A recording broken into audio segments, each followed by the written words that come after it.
जय श्री गणेश। नमस्कार, मैं आचार्य संजय द्विवेदी। मेरे समस्त प्रबुद्ध दर्शकों का मेरे चैनल पर हार्दिक स्वागत है। आने वाले नववर्ष वर्ष 2023 की आप सभी को हार्दिक शुभकामनाएं। कलपति महाराज की कृपा हम सब पर बनी रहे, आशीर्वाद मिलता रहे, ऐसी मेरी कामना है। ये वर्ष सभी के लिए अत्यंत आनंददायक हो, हर्षदायक हो, सभी सुखों का अर्जन कर सकें, प्रगति कर सकें, सफलता की प्राप्ति कर सकें। आज मैं आप सबके लिए मेष राशि का वार्षिक फलन लेकर उपस्थित हूं। वार्षिक फलन एक अत्यंत महत्वपूर्ण राशि फलन होता है। यह आपके चंद्र राशि पर आधारित होता है। जिन जातकों का मेष लग्न है उनको भी राशिफल अवश्य देखना चाहिए।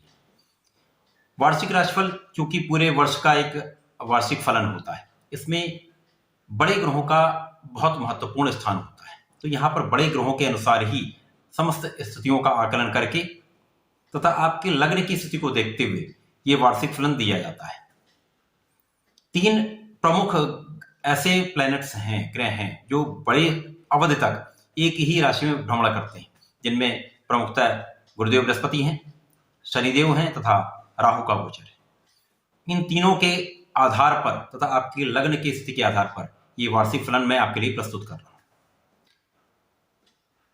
ये वर्ष आपके लिए किस प्रकार का रहेगा, किस प्रकार के आप लाभ अर्जित कर सकते हैं, कहां पर आप प्रबलता प्राप्ति करेंगे, किस प्रकार से आप सफल होंगे, धन का भाव किस प्रकार का रहेगा, परिवार का भाव किस प्रकार का रहेगा, वैवाहिक संबंध तथा प्रेम संबंध किस प्रकार के रहेंगे, संतान का पक्ष किस प्रकार का रहेगा तथा इस वर्ष में आप कितना कार्यक्षेत्र में उन्नति करेंगे, प्रगति करेंगे तथा कहां सावधानी रखने की आवश्यकता होगी, संपूर्ण विश्लेषण मैं पूर्ण तर्क के साथ करने जा रहा हूं।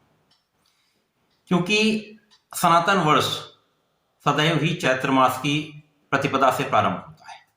वर्ष 2023 में चैत्र प्रतिपदा 22 मार्च से प्रारंभ हो रही, तो हमारा वर्ष भी 22 मार्च 2023 से ही प्रारंभ होगा। मेरा वार्षिक फलन भी उसी के ऊपर आधारित है। मेष राशि के लिए यदि हम स्थितियों को देखते हैं, प्रारंभिक समय में जो 22 मार्च की स्थिति होगी, उस दिन मेष लग्न के लिए लग्न में ही राहु का गोचर होगा, साथ ही साथ यहां पर शुक्राचार्य होंगे। दूसरे भाव में कोई ग्रह नहीं होगा, तृतीय भाव में मंगल का गोचर चल रहा होगा जो कि लग्नेश है। इसी प्रकार से सप्तम भाव में केतु का गोचर होगा। एकादश भाव जो अत्यंत प्रबल है, जहां पर शनिदेव स्वयं अपनी मूल त्रिकोण में प्रवेश कर चुके हैं, 17 जनवरी को इनका प्रवेश हो चुका होगा, जिसके कारण ये स्थिति अत्यंत प्रबल हो रही है। तथा 22 मार्च को जो ग्रहों की स्थितियां 12वें भाव में है, वो अत्यंत महत्वपूर्ण। यहाँ पर 4 ग्रहों का संयोग बन रहा है, जहां पर स्वयं अपनी राशि में, मीन राशि में गुरुदेव बृहस्पति होंगे, यहाँ पर सूर्य भी होंगे, यहाँ चंद्रमा का गोचर होगा तथा यहाँ पर बुध देव भी उपस्थित होंगे। तो ये 22 मार्च की स्थिति है। इसके पश्चात लग्नेश की स्थिति को प्रतिमाह देखते हुए तथा इन प्रमुख ग्रहों मुख्यतः शनि, गुरु तथा राहु को देखते हुए समस्त फलन दिया जा रहा है।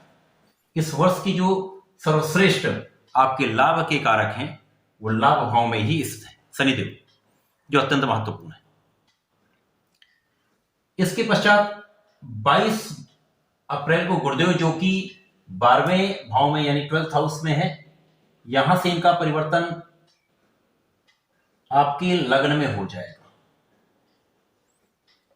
तो जो गुरु आपके भाग्य के स्वामी हैं तथा आपके द्वादश के स्वामी हैं, उनका गोचर जब द्वादश में था तो कहीं ना कहीं कुछ समस्या आपके साथ आ रही थी। यद्यपि यहां पर राहु का गोचर होगा, राहु का गोचर जब लग्न में होगा तो कहीं ना कहीं कुछ समस्याएं देंगे। गुरुदेव लग्न में आ जाएंगे। इसी प्रकार से अक्टूबर माह में राहु का भी परिवर्तन लग्न से द्वादश भाव में मीन राशि में हो जाएगा। ये परिवर्तन होंगे मुख्यतः। अब समस्त स्थितियों को देखते हुए जो लग्न में राहु का होना, प्रारंभिक स्थिति में राहु के साथ शुक्र का होना, सर्वप्रथम तो आपके स्वास्थ्य में समस्या यहां पर उत्पन्न करेगा, आपके मन का विचलन प्रारंभ करेगा। राहु शुक्र का संबंध, शुक्र ऐश्वर्य के कारक हैं, मन आपके धन संपत्ति के कारक हैं, साथ ही साथ यहां पर शुक्राचार्य आपके सप्तम के भी कारक, धन के भी कारक हैं। धन का स्वामी, सप्तम का स्वामी लग्न में होगा, राहु के साथ होगा, तो धन की तो प्रबल स्थिति प्रारंभिक स्थिति में बन रही है। परंतु राहु का गोचर यहां पर आपके मन स्थिति को कमजोर करता है, वीक करता है, दुर्बल करता है, क्योंकि राहु मन को ही कहीं ना कहीं गवर्न करता है। ये क्या करेगा, आपके मन को विचलित करेगा, मन में भ्रम की स्थिति डालेगा, आपके मन में व्याकुलता बढ़ाएगा, अनायास ही कल्पनाशीलता बढ़ा देगा, आपका दूसरों के प्रति आकर्षण बढ़ा देगा, जो कि आपके लिए कष्टकारी हो सकता है। राहु भ्रम की स्थिति उत्पन्न करता है, शुक्राचार्य के साथ मित्र भी है, तो शुक्राचार्य में मित्रवत जो संबंध बनेंगे उसमें इसकी स्थिति विकट होती है। तो दूसरों के प्रति आपका आसक्त होना ये समस्या कर सकता है। यहां पर आपको सावधान रहना होगा। आपके स्वास्थ्य में कुछ समस्या होगी, आपके रक्त से संबंधित कुछ विकार अथवा बीपी से संबंधित कुछ समस्याएं हो सकती हैं। जो लोग जिनकी आयु कुछ अधिक है उनके लिए कुछ समस्या अवश्य यहां उत्पन्न होगी, यहां पर सावधान रहना होगा। साथ ही साथ यहां पर अनायास ही क्रोध का आना, क्रोध का बढ़ जाना, क्रोध के कारण दूसरों से समस्या उत्पन्न हो जाना या विवाद का हो जाना, ये निश्चित रूप से होता है। साथ ही साथ यहां पर आपके मानसिक द्वंद्व का बढ़ जाना, ये निश्चित रूप से होता है। यहां पर आपको सावधान रहना होगा। जब तक राहु यहां पर होंगे ये कष्ट देगा, परंतु जैसे ही गुरुदेव का परिवर्तन आपके लग्न में हो जाएगा तो आपके लग्न को बल मिलेगा, क्योंकि भाग्य के स्वामी के साथ राहु का गोचर कहीं ना कहीं एक चांडाल योग तो बनाएगा, परंतु मेष राशि गुरुदेव की मित्र की राशि है, मंगल की राशि है, जहां पर रति मित्र में होते हैं, भाग्य के स्वामी होकर जब यहां होंगे तो आप में बहुत कुछ कंट्रोलिंग आ जाएगी, बहुत कुछ संतुलन बन जाएगा, आप बहुत विवेकशील होने लगेंगे, ज्ञान आपका बढ़ जाएगा, आपको ये समझ में आने लगेगा कि मुझे क्या करना है क्या नहीं।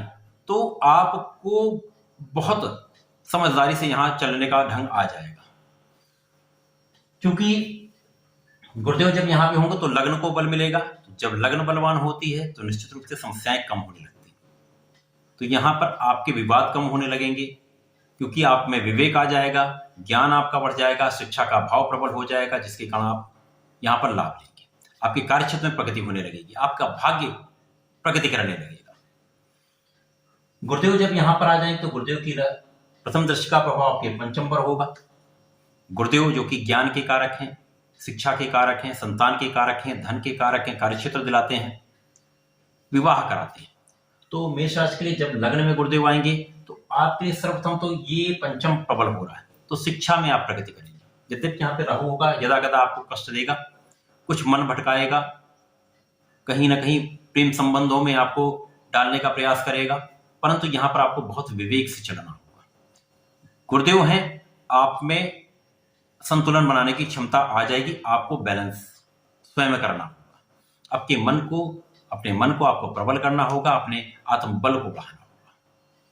मैं अभी समस्त स्थितियों का, जहां पर आप निर्बल हो रहे हैं या आप कहीं ना कहीं वीक पड़ रहे हैं, उसके लिए मैं आपको उपाय भी अंत में बताता हूं।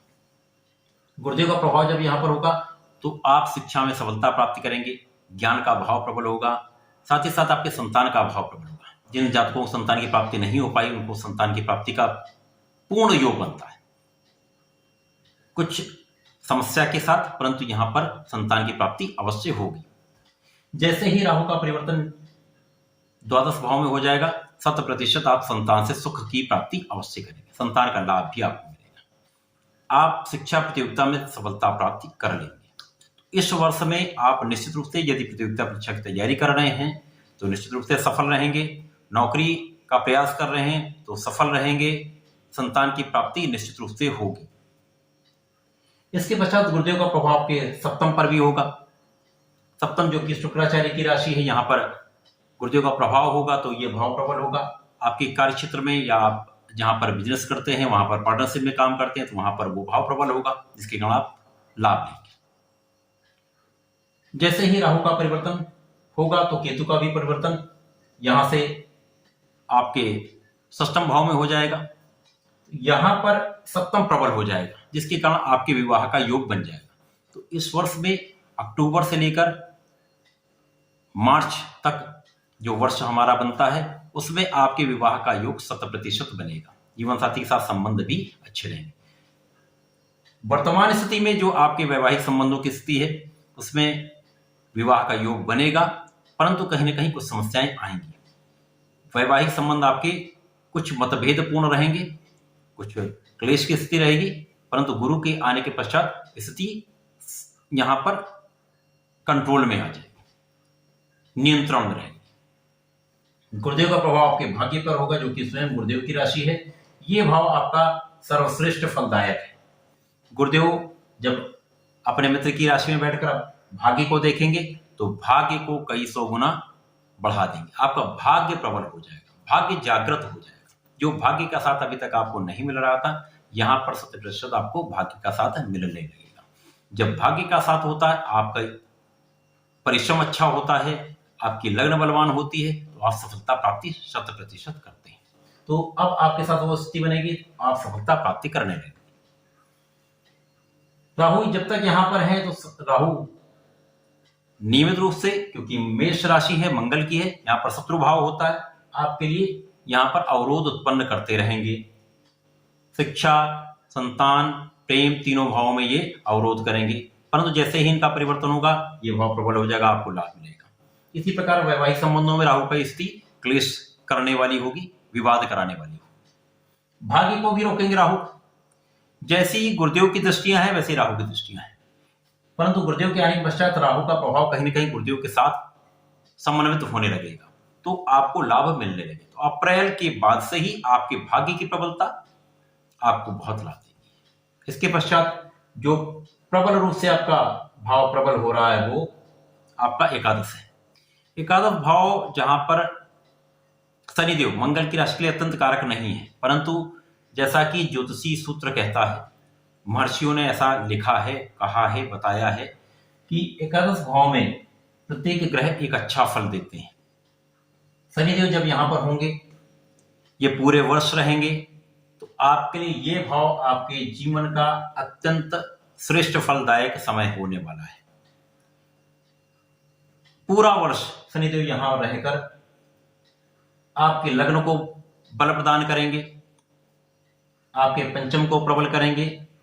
साथ ही साथ शनिदेव जब यहां पर रहेंगे आपके अष्टम पर प्रभाव डालेंगे। शनिदेव जब लग्न पर प्रभाव डालेंगे तो गुरुदेव के साथ समभाव में होते हैं। यहां पर शनिदेव गुरुदेव के साथ तात्कालिक मैत्री में होंगे, जिसके कारण मैत्री भाव बनता है। यहां पर मित्रवत भाव जब होगा तो इस भाव के प्रभाव में प्रबलता आएगी, आप बहुत बलवान स्थिति में होंगे, दृढ़ प्रतिज्ञ हो जाएंगे, जस्टिफाइड बात करेंगे, न्याय अन्याय का आप अंतर कर पाएंगे, अच्छे बुरा का आप अंतर करके ही कोई कार्य करेंगे। तो ये बहुत अच्छा संयोग बनेगा। गुरुदेव का प्रभाव मिल जाएगा तो ये लग्न आपकी बहुत बलवान हो जाएगी, आप बहुत संकटों से निकल जाएंगे, समस्याओं से निकल जाएंगे। शनिदेव का प्रभाव आपके पंचम पर होगा तो ये भाव सर्वश्रेष्ठ फल देने वाला है। आपका पंचम भाव सर्वश्रेष्ठ फल देगा। आपको संतान की प्राप्ति भी होगी, संतान से सुख भी मिलेगा, शिक्षा में भी सफल होंगे, नौकरी का प्रयास कर रहे हैं, सरकारी नौकरी के प्रयासों में 100% आप सफलता प्राप्ति करेंगे यदि आप यहां पर परिश्रम करते हैं तो। ज्ञान आपका बढ़ेगा गुरुदेव के कारण। शनिदेव का प्रभाव में कई गुना वृद्धि कर देगा, तो आप सफल रहेंगे। शनिदेव का प्रभाव आपके अष्टम पर होगा, क्योंकि विशिष्ट ज्ञान का है, तो विशिष्ट ज्ञान की प्राप्ति करेंगे, रिसर्च वर्क में सफलता करेंगे। तो यहां पर यदि आप रिसर्च से संबंधित कोई कार्य करते हैं तो निश्चित रूप से बहुत सफलता प्राप्ति करेंगे। आपको बहुत सारी चीजों को यहां पर कैलकुलेशन करके करना चाहिए, प्लानिंग करके करना चाहिए। यदि आप प्लानिंग के साथ चलेंगे, सोच विचार कर कार्य करेंगे तो 100% आप सफल रहने वाले। किसी भी कार्य क्षेत्र में हो आप वहां पर सफल रहेंगे। आपके आध्यात्म में वृद्धि हो जाएगी, आपके ज्ञान में वृद्धि हो जाएगी। तो ये समय वर्ष 2023 प्रारंभिक समय में जब ये माह प्रारंभ होगा तो वहां पर कुछ कष्टदायक अवश्य हो सकता है, स्वास्थ्य समस्याएं हो सकती है, परंतु उसके बाद गुरुदेव का प्रवेश जब लग्न में हो जाएगा, आपके लग्न को बल मिलेगा, आपकी स्थितियां बहुत बेटर होने लगी, बहुत अच्छी होने लगी, जिसके कारण आप लाभ लेना प्रारंभ करेंगे, आपका भाग्य भी जागृत होने लगेगा। शनिदेव का प्रभाव जब आपको मिलने लगेगा तो आपके प्रभाव में कई गुना वृद्धि हो जाएगी।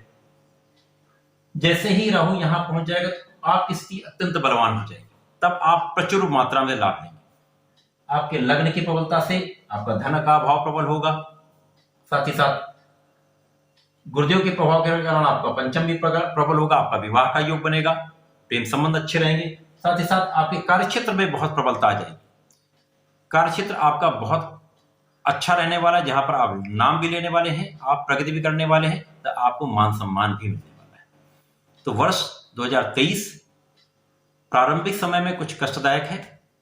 राहु का गोचर अक्टूबर माह तक है, वहां तक आपको कहीं ना कहीं यदा कदा कष्ट देगा, स्वास्थ्य समस्याएं देगा, भ्रमित करेगा, परंतु उसके पश्चात आप निश्चित रूप से बहुत प्रगति करेंगे, बहुत लाभ लेंगे। मेष राशि के जातकों के लिए सर्वश्रेष्ठ उपाय है आप संकट मोचन की शरण में रहिए। हनुमान चालीसा का नित्य पाठ करेंगे तथा प्रत्येक मंगलवार को यदि बजरंग बाण का कम से कम 3 बार आप पाठ कर लेते हैं तो 100% समस्त समस्याओं से आप निकल जाएंगे, कष्टों से आप निकलकर बहुत लाभ लेने वाले हैं। तो ऐसा करें, इसका लाभ लें। धन्यवाद, नमस्कार।